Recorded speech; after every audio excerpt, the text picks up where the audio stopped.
Yet although there was a major influence from the world of the visual arts, there was also a more academic element to these bands. Unlike the various artists from the Zodiac scene or those in Amon-Düül, the organizations Florian Schneider and Ralf Hutter and Cannes' Holger Schukai and Ermin Schmidt were classically trained musicians. And classical music itself had been going through some radical changes since the 1930s, with various composers striving to introduce an electronic component into it. A major figure in the introduction of new sounds and electronic techniques in this area was Frenchman Pierre Schaeffer.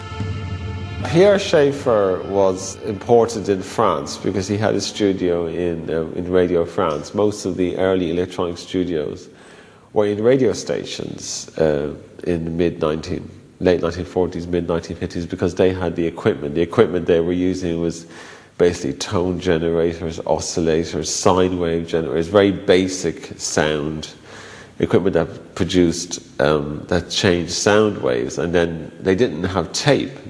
Pierre Schaeffer's early experiments with music were discs from records. What he did was he actually got records, 78s of say train sounds, water sounds, crowd sounds, marching band sounds, and mixed them together and invented this thing called music concrete, or real music.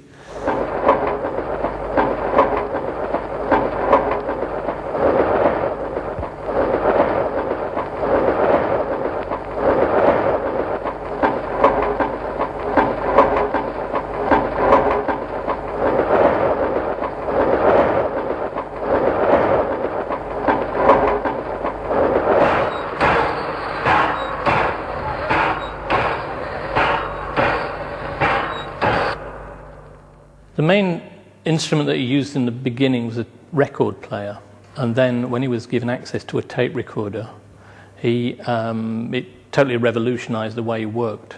And so he was one of the first people really to use technology within a musical system, as a really major part of a musical system.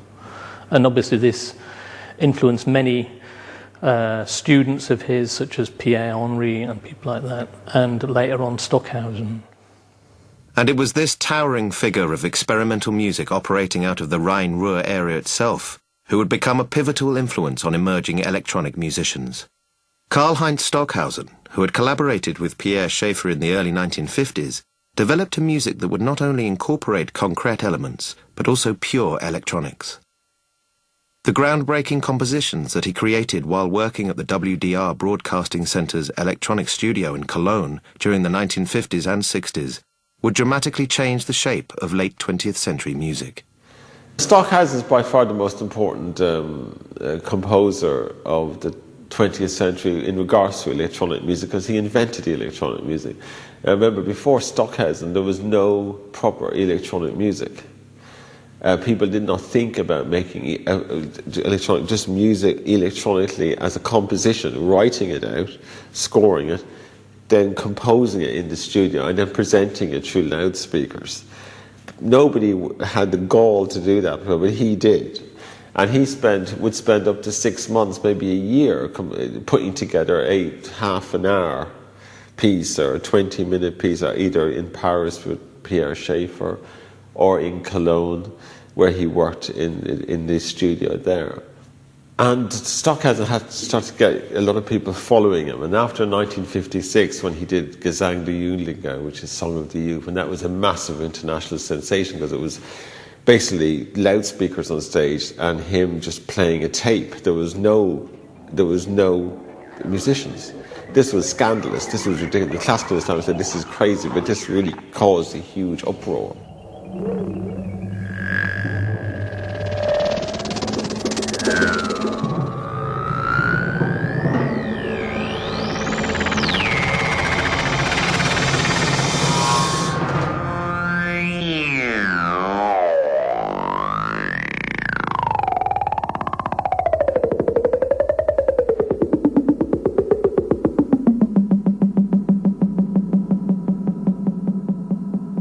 Die Leute waren mehr interessiert, meine ich, als heute. Also an dieser, sagen wir, ernsten elektronischen Musik. Heute sind die Leute schon interessiert an Techno und so weiter. Aber ich hatte schon das Gefühl, dass das Interesse an niemand weiß, dass es die gibt, die sogenannte ernste elektronische Musik, also experimentelle Musik und so weiter. Ja, also es gab zumindest, das war zwar oft eine ablehnende Haltung, aber es war bekannt, dass es das gibt. Stockhausen kannte man zum Beispiel. In Deutschland war Stockhausen eben der Begriff. And at the Robert Schumann Academy, where both Ralf Hutter and Florian Schneider were students, Stockhausen was a key part of the curriculum. Future Kraftwerk member Karl Bartos was also introduced to the composer's work while a student here. I started my musical studies at the Robert Schumann Institute in Düsseldorf, and then I got acquainted to all the classical music. The idea about the electronic movement was that the composer, and I was a composer also in that time, a classical composer, as good as I could, the idea was bypassing the instrumentalist, bypassing the orchestra, and composing directly onto tape something. And the other movement at that time was the so-called musique concrète, coming from Pierre Schaeffer in Paris. And he was using found sounds, like sounds of the environment, sound of a tree, if you rattle it, or anything what made sound. And this is, it has always a lot to do with Kraftwerk, with the Kraftwerk sounds, this musique concrète and this electronic approach. While this movement around Cologne and Düsseldorf was developing, in Berlin one of the key bands from the Zodiac scene was preparing to record their first album. Edgar Froese, the founder and only constant member of Tangerine Dream, had been a prominent figure around West Berlin since the mid-60s. And although he had decided upon his group's name, the lineup was an ever-changing affair. For the debut release, Froese enlisted Klaus Schulze from the band Cy Free as his drummer, and Konrad Schnitzler was also asked to join a group that he had originally introduced to the Zodiac scene the previous year.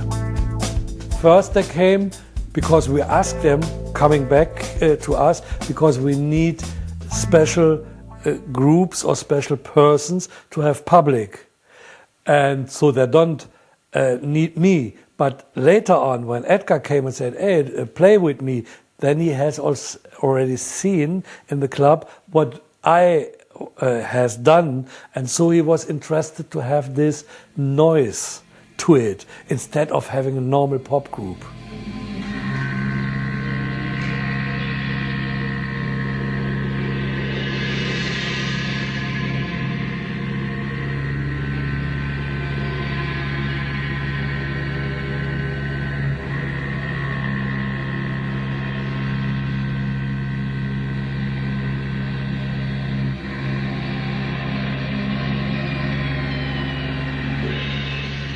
He was not always happy with this, what I did, you know. But on the end, he said, no, it's good, do it. Don't ask me, just do it, you know.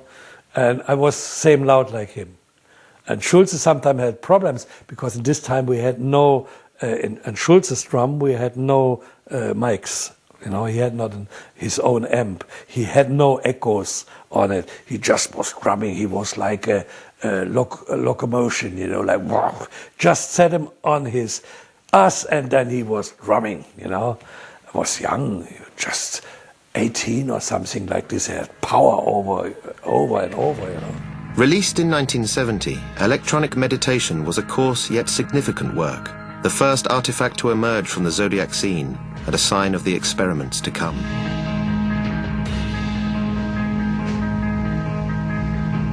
We didn't like the existing music at all, and we didn't want to copy English or American music. We want to do kind of, later on we would call it psychedelic music. It should be not nice, but it should be special. And that was the main thing, you know. Today, when I listen to it, if I dare to listen to it, you know, it's rubbish. But it is important because we tried at least, you know, let's say as a take-off. What comes out later on, nobody knew about this, you know. Tangerine now went this way, I still went this way, but to break through, you know. It was very important, the album, you know, and also very inspiring for other musicians, even if they don't do this, but at least they go another direction.